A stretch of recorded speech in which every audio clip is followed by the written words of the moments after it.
Oh, we could fly. Welcome back to Have a Cup of Johnny. This season isn't about hustling harder.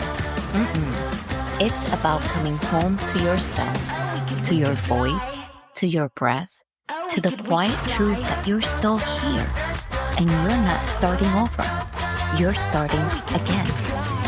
This is your space to reflect, reset, and remember who the hell you are. So pour your cafecito and let's begin.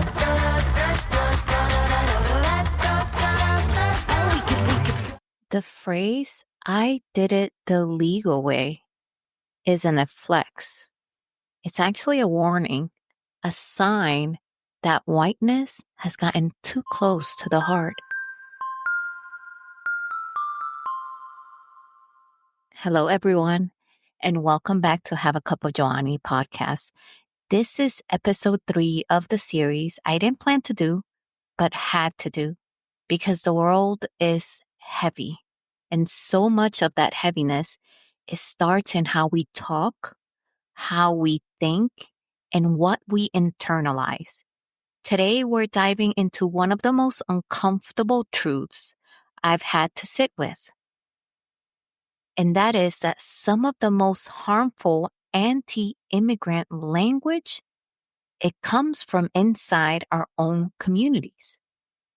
Have you all ever heard or seen in social media these videos of Latino creators saying the worst enemy a Latino can have is not a gringo, it's another Latino?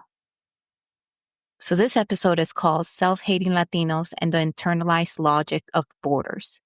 And I already know this is going to ruffle some feathers, but here we are. That's okay. Because sometimes feathers need to be ruffled if they've been smoothing over injustice. So let's begin. Let me say this up front, though. I've heard it too many times, and here comes these phrases. Just imagine me doing the quotation marks. Well, I did it the right way. My parents came here legally. They're not like us. They're criminals. If they just assimilated better, they'd be fine. Every time I hear these phrases, I don't hear pride. I hear fear. Fear that if we stand too close to the wrong kind of immigrant, we'll be seen that way too. It's like we've become infected. So we distance ourselves, we moralize borders, and we worship assimilation like it's our salvation. So let's break it down, right? Because it's bigger than just a one-liner. When someone said I did it the legal way, quote unquote, what they're really saying is, let me break it down to you. I suffered and I want others to suffer too. This is very close to the people that say, I paid all my student loans. I don't want anybody else to have their student loans forgiven. And I'm like, what? What? I even got on social media. I was like, I paid all my student loans, like legit pay them. It took me years, but I paid them. And you know what? I would be so happy if other students get their student loans wiped off, forgiven, because that will make it better for them. You know, it's like a parent said, well, I suffered. I got out of the house at 16, 17, 18. Therefore, my kid is going to do the same. And I'm like, what? I'm like, why am I going to let the next generation suffer because I suffered? We should be making things better, evolving, right? Learning, not allowing the next generation to suffer the same kind of trauma that we had. Their trauma should be evolved trauma, right? It should be way beyond what we suffered. But when you say that, when you hear that, even if it's not you saying it and you hear that, just know that that is stemming from fear and from selfishness as well, because you want somebody to suffer just like you. And I usually don't talk about my immigration story because it's like very normal, right? It's like the immigration story of a lot of people. And I never found it unique or anything like that. But in the time that we're in now, I feel like I need to talk about it. So the entire reason why my grandma raised me since I can remember, like I don't have a memory of my parents growing up. I didn't know my parents growing up. I didn't meet my parents until I came to the United States. Why is that? Because they had to leave because they got their papers before me.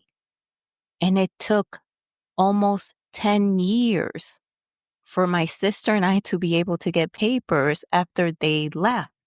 Took 10 years and a lot of money that I didn't even comprehend at that time. But we were lucky that we had the money, we had the resources, and my mom had the family. She had her mom, my grandmother, that could step up and do that. But for my grandmother, that took a toll. Two little badass girls, and she was already tired, having raised 8 kids of her own to raise 2 more. That took a toll on that woman. I owe that woman my life. And that is the things that people don't understand. Immigration is not just this one thing that happens. It's not just this one form that one fills out, this one appointment. It's years and years, it's steps after steps until it finally happens. And oh, by the way, if the administration in either country changes, the policies and the paperwork and the fines change. And sometimes we had to start from scratch because of that, because our paperwork would be in queue and then the administration changed in the United States. And I remember we went through an election in the Dominican Republic as well, and all of that. So when those things change, the leadership changes, they change immigration laws, they change applications, and all of that is kind of like a domino effect. But that's what I'm saying. It's not just that.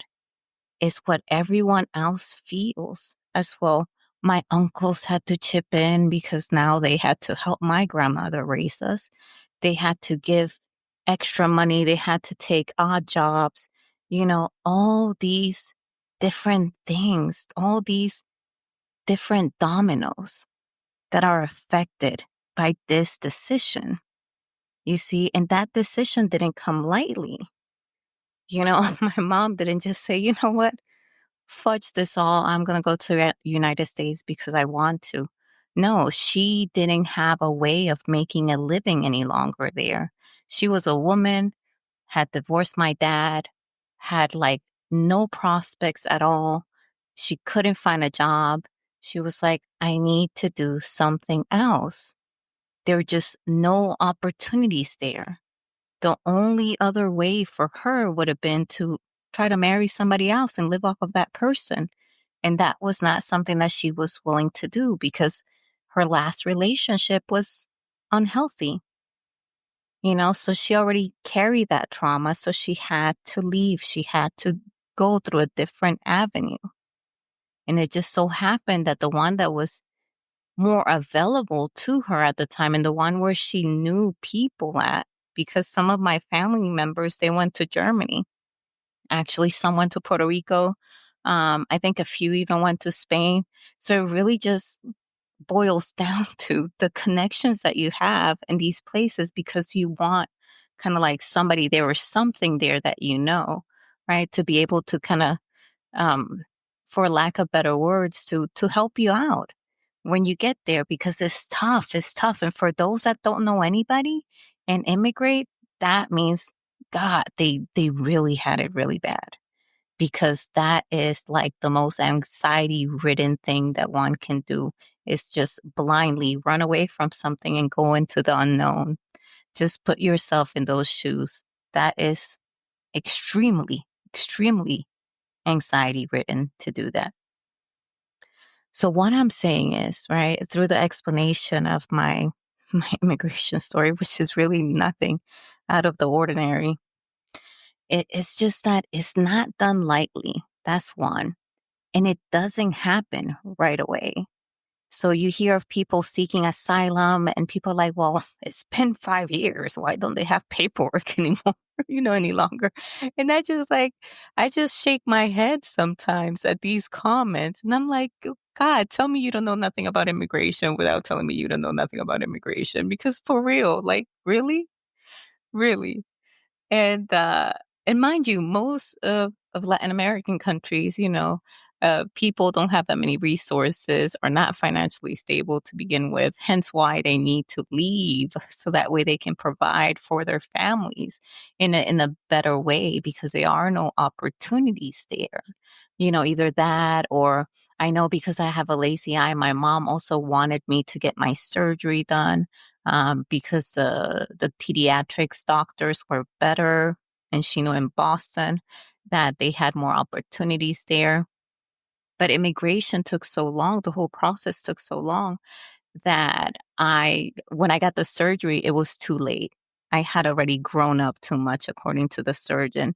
If they would have gotten me 5 years before, he told me, I would have gotten the surgery and gotten the therapy that happened afterwards, and then you wouldn't have noticed that I had a lazy eye. But as it happens, because the process, once again, people, the process is so long that it wasn't fully fixed. It was mildly fixed. So I had to learn to love myself, that way. That's another hurdle. So I'm trying to explain, and I hope that you guys understand this, that it's not that immigration is so complex. It's that it is so much more to it than the superficiality that people think is it. But if you just understand that no one takes that decision lightly, that's one. And two, that to get it done, quote unquote, the right way takes a whole lot more effort and money than you probably could even think it takes. And if you just hold those two truths there, you would understand why people are still pending immigration statuses and things of that nature, or why they cross the border, or why they come in visas and they overstay their visas and things of that nature, which actually that's usually what happens. People tend to think like, oh, it's just all these people crossing the border. No, most people come over here on visas and they overstay their visas. So that's another thing that people get wrong.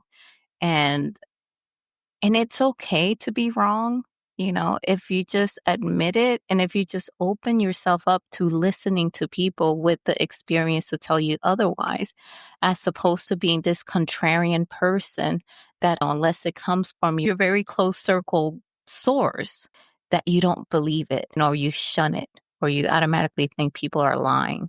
I just want people to know those two truths if you don't know anything else out of this episode. But when you hear phrases like that, like I did it the legal way, that's what I hear.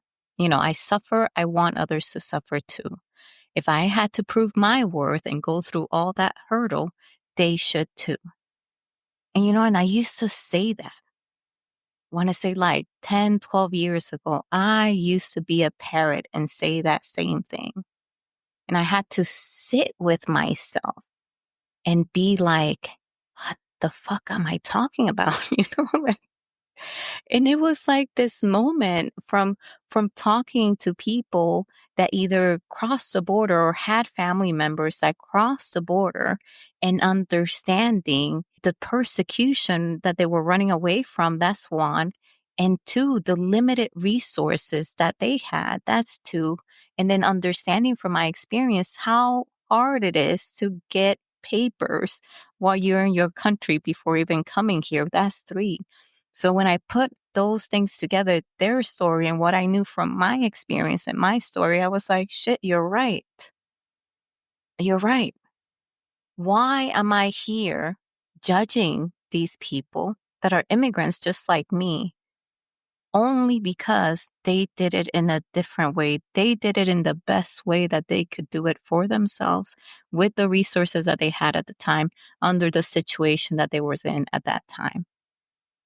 You see, and I had to drop that judgment But before that, I had to understand that I was wrong, that I was not seeing their full picture, that I was asking them to live their life the way that I was living my life. And that's the thing. We're all different. We are all our own little worlds walking in this shared piece of land that we call Earth. That's it. I had to sit with it. And when I finally came to from that realization, that shit hasn't left my mouth yet. Because it's wrong. Because that's fear, that's selfishness that I refuse to allow inside. Now, there's another myth out there, and it sounds like this. If you speak perfect English, no one will question you. If you dress the right way, talk right, work hard, be respectable, nothing bad will happen to you. Don't make waves, be the good kind of immigrant. But that's assimilation. And assimilation never, never shielded anyone. It's like, that's why I try to tell my Latinos, like, you can try all you want, right? To masquerade, to mask yourself, to shun your identity, who you are, where you came from, and all of that in the hopes that people will welcome you with open arms. But at the end of the day, tigers know they're tigers. Lions know they're lions. I learned that the hard way. White girls at school always knew I was not part of them, regardless of how light my skin was. So I ni de aquí ni de allá. And then I was too nerdy to be part of the cool Latino kids at school, so I was like in the middle, like no man's land. But it didn't matter how good my English was, right? Or how fast I learned it and how good my accent was. Like, they always knew I was not part of them. They knew who their people are, and they knew I was not their people.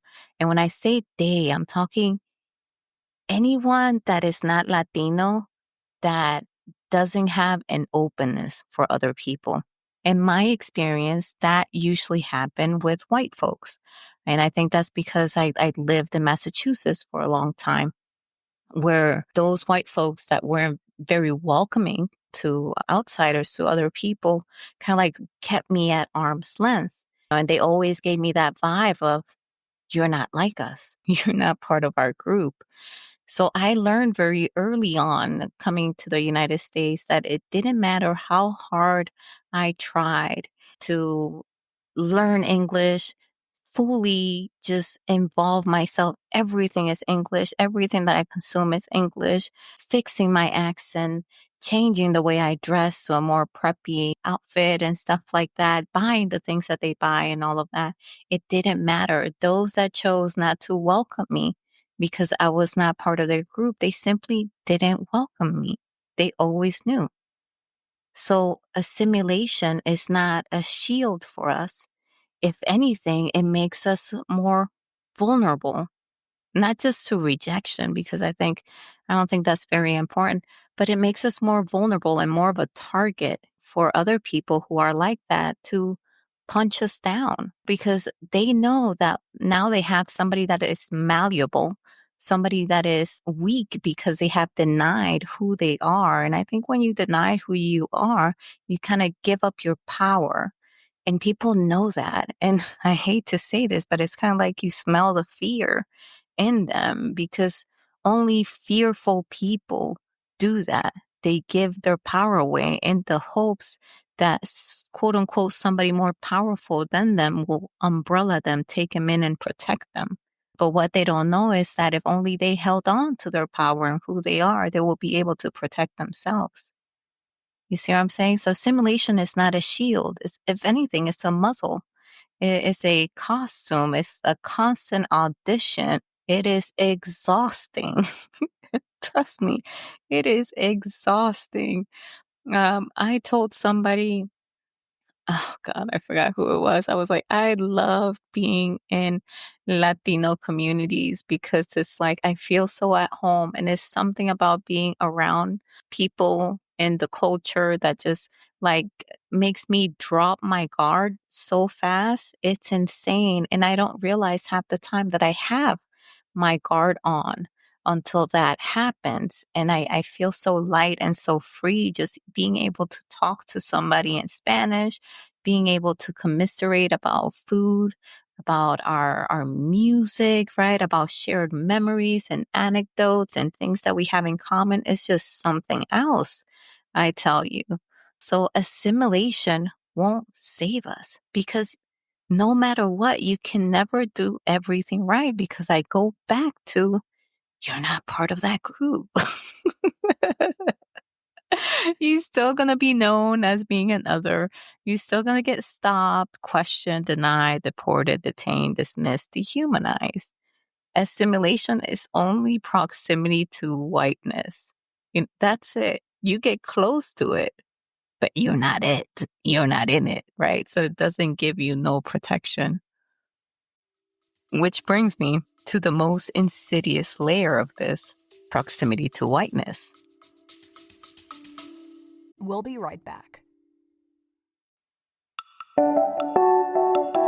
Basitos, it's me, Joanny Ortega, Joa.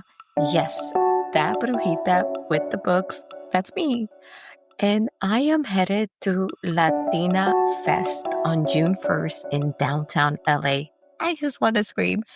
I'll be at the author's corner with Mrs. Frances Evil Ring, my award-winning middle grade novel, and an exclusive sneak peek, exclusive, of The Ordinary Bruja, my magical realist horror about ancestral power and healing, the one that you keep hearing about. Yes, that one. So go grab your tickets on Eventbrite right now so that way you can come and say hi to me. We may share a cup of coffee or two. Come on, you know you want to.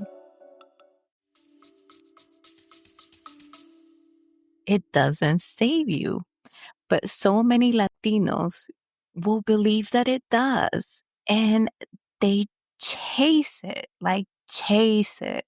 They style themselves to mirror it. They raise their kids on it. Oh my goodness. I remember when I first came in and I was living with my auntie and my uncle. I remember I came from school and I think it was because I was belittled so badly. You know, this was in Brooklyn. They put me down so much about my accent. They surrounded me, all these kids in Brooklyn, and kept asking me, how do you say the time? I remember it vividly. How do you say the time? And, you know, in Spanish, we don't say 10:09, we say 10 and 9. You know, so I was translating it verbatim from Spanish to English. And once a little kid caught on to that, he got like a whole bunch of friends gang up on me. Everybody circled me. And it wasn't until my cousin noticed that I was in the middle of the circle and pulled me out. But I was like, oh my God. And I went home, you know, I got on the train, got back home and all of that. And I came and I announced to my auntie, I don't ever want to speak Spanish. Spanish is horrible. It's so ugly. I just want to speak English from now on. But that was me reacting to this very bad experience that I had. In a way, it was like me trying to think that if only I get close to that ideal, right? These things wouldn't be happening to me. I would have been saved. I'm glad my auntie talked to me. She was like, I'd never seen this lady mad. She hardly gets mad, but she got up from her table and she was like, don't you dare say anything like that ever again. She was like, you are Dominican, born and raised in the Dominican Republic. Your parents taught you Spanish, and that is who you are. And you don't give that up for anyone. And I remember being mad. I didn't say anything because I was taught to respect, right? Respect my elders. Plus, I was living in my auntie's house. You know, that was a big no-no. I would have gotten spanked by her and then by my mom once I went to live with my mom. So that was a big no-no. But you see what I'm saying? That reaction that I had? But if my auntie would have been somebody else, perhaps that would have been nurture as opposed to someone setting me straight, being like, no, your identity is powerful. It's okay to learn other things outside of your culture, but your identity is powerful. It is nothing wrong with your identity, with who you are. You see, because whiteness in the American imagination is not just a race, it's a hierarchy. And if we can get close enough, that's the mentality. Maybe we'll be saved. Maybe we'll be respected. Maybe we won't be gang up at in school at recess. Maybe we'll be left alone. But the truth is that whiteness doesn't make room at the table. Mm-mm. It just hands out crumbs to make you feel lucky while it builds a wall behind you to keep others out. And you continue to like try to aferrarte to get close and close to it. And steadily they're building a wall. That's not community, people. That's co-opted compliance. So when we echo the logic of borders, right, we become enforcers of our own oppression. And that's why I say, like, that video, those memes that I see, that the worst enemy of a Latino is a self-hating Latino. It is so true. We become the enforcers of our own oppression. It's pick me energy dressed up as patriotism. Pick me, America. I follow all the rules. Pick me. I don't march in the streets with those rioters. Pick me. I speak English. Pick me. I work hard. I vote for the right party. I am not like them. But here's what I want you to ask. Who are you trying to impress? And what part of yourself are you cutting off to belong? Because true belonging doesn't require you to hate yourself or hate your identity or betray your identity. You see what I'm saying? If you truly belong, you wouldn't have to give up any of that. So what now? What do we do? Right after I just said all this mess. Well, here's what I want us to sit with. If your family came here the legal way, use that privilege to advocate, not distance yourself. If you grew up thinking the system would protect you if you played by the rules, ask yourself, who taught you that? And what were they afraid of? If you ever said, that's not our problem, I need you to realize that language is the problem. Because what harms one of us in this shared piece of land we call Earth harms all of us. We are interconnected. And I want us to think back about COVID, right?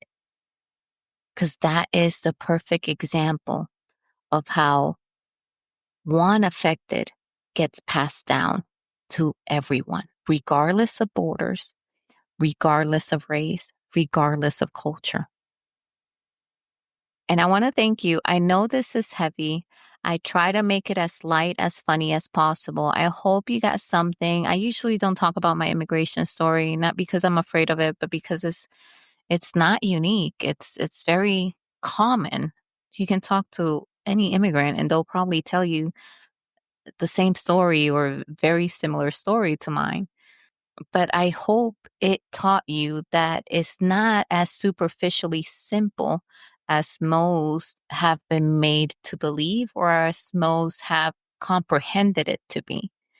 Okay. And if you heard my accent, I mean, that's just it. I have an accent no matter how long I speak English for. But I also speak Spanish and I speak a little bit of French too. So there you go. I speak more than just one thing. Anywho, next week, I'm talking about disassociation, people. How checking out and saying, not my business, might feel like survival, but it actually feeds injustice. The episode will be called, if I don't change it, Disassociation isn't neutral, it's complicity. And if today made you squirm, That's good. That's good. That means that you're listening and that we are fighting against some truths that we need to recheck and revalidate. And that is okay. It's okay to have those squirming feelings when you hear something that you don't fully agree with. It's okay. Think about it, sit with it, and let me know.